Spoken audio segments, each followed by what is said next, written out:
जय हिंद। स्वागत है आपका अपने परिवार एग्जामपुर में। मैं अजीत चौधरी आप सभी के लिए 10 मिनट का तांडव शो के अंतर्गत आज आपसे बात करने वाला हूं वायसराय और उनसे प्रमुख जो संबंधित घटनाएं हैं उन सभी के बारे में हम 10 मिनट से कम वीडियो में जानने का प्रयास करेंगे। और ये आपकी भयंकर रिवीजन वाली एक क्लास है, इसको आप फॉलो करिएगा, यकीनन आपका फायदा होने जा रहा है। आपको मैं वायसराय के बारे में बता देता हूं। तो आप सभी जानते हैं जो आपकी 1857 का विद्रोह हुआ था, वहां पे विद्रोह के पश्चात जो कंपनी थी उस कंपनी का सारा शासन का जो बागडोर है वो सब छीन करके क्राउन के हाथों में दे दिया जाता है। और जो गवर्नर जनरल यहां हुआ करता था उस गवर्नर जनरल का नाम बदल करके अब वायसराय कर दिया जाता है, जो ब्रिटेन के राजा या रानी का प्रतिनिधि कहलाएगा। तो वहीं से हम वायसराय की बातों को स्टार्ट करेंगे। सबसे पहला वायसराय कौन होता है? सबसे पहला वायसराय हो जाता है आपका कैनिंग। कौन हो जाता है? आपका कैनिंग। यही आपका अंतिम गवर्नर। 1857 की क्रांति इसी के समय हुई थी। 1857 की क्रांति किसके समय हुई थी? तो इसी के समय हुई थी। अगर मैं आगे बात करूं तो विधवा पुनर्विवाह अधिनियम किसके समय पर हुआ था? तो विधवा पुनर्विवाह अधिनियम 1856 ये भी आपका कैनिंग के समय हुआ था। 1857 में महालेखा परीक्षक का पद यहां पर सृजित किया जाता है। महालेखा परीक्षक का पद यहां पर सृजित किया जाता है। ईस्ट इंडिया कंपनी का सारा उन्मूलन कर दिया जाता है। ईस्ट इंडिया कंपनी का क्या होता है बेटा? उन्मूलन यहां पर कर दिया जाता है। भारतीय परिषद अधिनियम 1861 इसी के समय आता है। व्यापकता का सिद्धांत समाप्त किया गया था जो डलहौजी के द्वारा शुरू किया गया था। 1861 में पोर्टफोलियो प्रणाली की शुरुआत की जाती है आपका कैबिनेट को लेकर के। पोर्टफोलियो यानी कि जो आपके विभागों का बंटवारा होता है मंत्रियों के मध्य, उसको पोर्टफोलियो यहां पर कहा जाता है। कैनिंग के समय में शुरू हुआ था। जॉन रॉलेंस की बात करेंगे, ये दूसरा हो जाता है। आप इसका टाइम पीरियड याद रखना, 1864 से 69। भूटान के साथ में युद्ध इसी के समय हुआ था 1865 में। बॉम्बे, कलकत्ता, मद्रास उच्च न्यायालयों की स्थापना 1865। 1865 में भारत और यूरोप के मध्य प्रथम टेलीग्राफ सेवा भी आपकी लॉरेंस के समय शुरू हुई थी। अगला प्रश्न, अगला जो वायसराय है वो है बेटा मेयो। मेयो वायसराय है 1869 से 72 के मध्य में ये वायसराय बना रहता है। 1872 में मेयो कॉलेज की स्थापना अजमेर में होती है इसी के समय। 1872 में कृषि विभाग बनता है और 1872 में पहली जनगणना की शुरुआत मेयो के समय ही होती है। इस बात को भी याद रखेंगे। आगे बात करता हूं नॉर्थब्रुक। तो चौथा वायसराय कौन सा हो जाता है? नॉर्थब्रुक हो जाता है। 1872 से 76 के मध्य यह वायसराय बनता है। कूका आंदोलन जो पंजाब में हुआ था वो इसी के समय हुआ था। इसी के साथ अगर बात करूं 1875 में आर्य समाज की स्थापना इसी के समय होती है। आगे वायसराय आता है आपका लिटन। लिटन का टाइम पीरियड जो होता है 1876 से लेकर के 1880 के मध्य मिलता है। वर्नाकुलर प्रेस एक्ट आपका 1878 में। हथियार अधिनियम 1878 में। दूसरा अफगान युद्ध 1878 से 80 के बीच में हुआ था और रानी विक्टोरिया को कैसर हिंद की उपाधि इसी के समय में मिली थी। रानी विक्टोरिया को कैसर हिंद की उपाधि किसके समय मिली थी? तो लिटन के समय मिली थी। अगला आता है वायसराय रिपन। रिपन का टाइम पीरियड कब से रहता है बेटा? 1880 से लेकर के 1884 के मध्य। रैपिड फायर फॉर्म में यह सेशन आपका रहेगा। 10 मिनट से कम में बहुत सारे आप वायसराय को जानेंगे। नियमित 10 जनगणना 1881 से रिपन के समय शुरू होती है। वर्नाकुलर प्रेस एक्ट जिसको आप कह सकते हो भारतीय पत्रकारिता का दमनकर्ता भी कहा जाता है, इसको समाप्त किया गया था। प्रथम फैक्ट्री अधिनियम 1881 में आया था।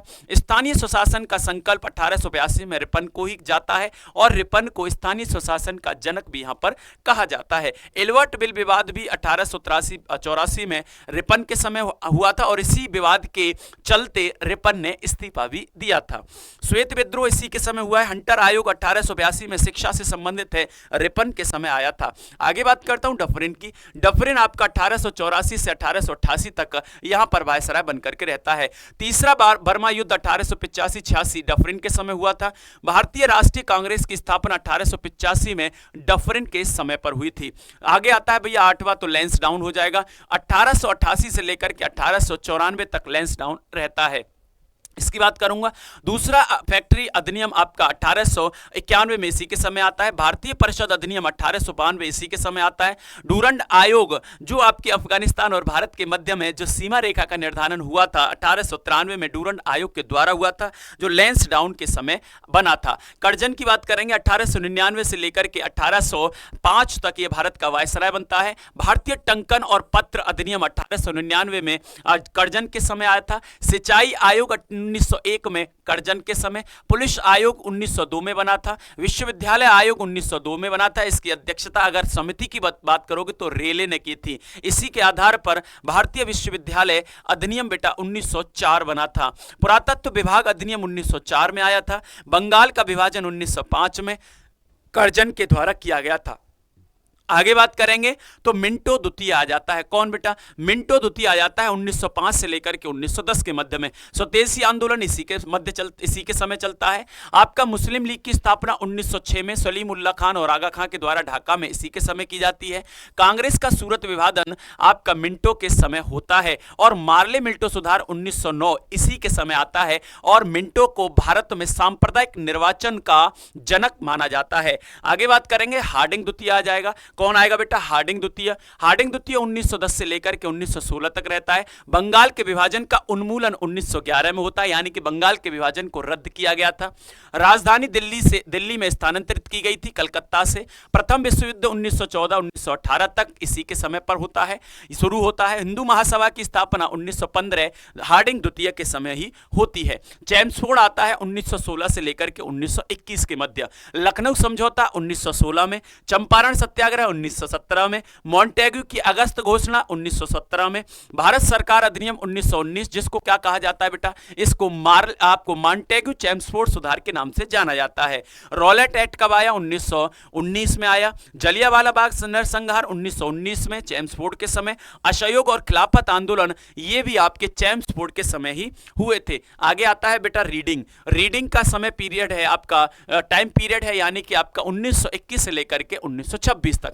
चौरी चौरा घटना आपकी रीडिंग के समय हुई थी। असहयोग आंदोलन की वापसी 1922 में रीडिंग के समय। स्वराज पार्टी की स्थापना 1923 में, यह भी आपकी रीडिंग के समय। और काकोरी ट्रेन डकैती या एक्शन कहिए, अब षड्यंत्र आपका क्या होगा? एक्शन होगा, तो 1925 में रीडिंग के समय। इरविन आ जाता है। अब कौन आता है बेटा? इरविन आता है। इरविन 1926 से लेकर के 1931 तक रहता है। साइमन आयोग इसी के समय आया था 1927। नेहरू रिपोर्ट 1928। दीपावली की घोषणा 1929। पूर्ण स्वराज का संकल्प 1929 रावी नदी के तट पर। दांडी मार्च, सविनय अवज्ञा आंदोलन 1930 में इरविन के समय। प्रथम गोलमेज सम्मेलन 1930।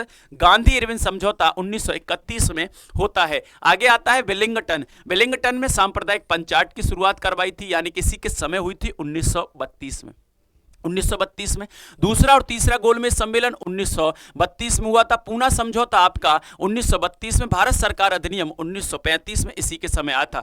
लिथगो के समय देखें तो मंत्रियों का त्यागपत्र सामूहिक हुआ था 1939 में। त्रिपुरी संकट और फॉरवर्ड ब्लॉक 1939 में। लाहौर संकल्प आपका 1940। अगस्त प्रस्ताव 1940। भारत छोड़ो आंदोलन 1942।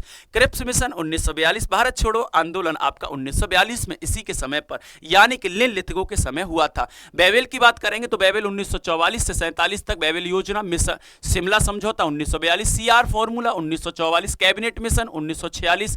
डायरेक्टर एक्शन डे आपका 1946 को। ब्रिटिश शासन का अंत हुआ आपका 1947 को। फिर आता है माउंटबेटन। 3 जून की योजना 1947 को इसी के समय हुई। रेड क्लिफ आयोग 1947 में बना। भारत की स्वतंत्रता 15 अगस्त 1947 को मिली। स्वतंत्र भारत का पहला गवर्नर जनरल आपका माउंटबेटन था। अंतिम वायसराय भी आपका माउंटबेटन था। सी राजगोपालाचारी 1948 से 50 तक रहते हैं। स्वतंत्र भारत के पहले भारतीय गवर्नर भी सी राजगोपालाचारी थे, जिन्हें 1954 में भारत रत्न से भी नवाजा गया। 1950 में भारत के अंतिम गवर्नर जनरल के रूप में भी पदभार इन्होंने संभाला था और इन्हीं के साथ यहां पर पद को समाप्त कर दिया गया था। तो ये वायसराय और प्रमुख घटनाएं आपको कैसी लगी, आप जरूर कमेंट बॉक्स में बताएंगे। बेहतरीन तरीके से ऐसे ही 10 मिनट से कम के वीडियो के साथ जुड़े रहिए एग्जामपुर के साथ। आप चैनल को कर सकते हैं सब्सक्राइब और वीडियो को करिए लाइक, ज्यादा से ज्यादा शेयर। मिलते हैं अगले सेशन में नया टॉपिक लेकर के। जब तक के लिए जय हिंद, जय भारत।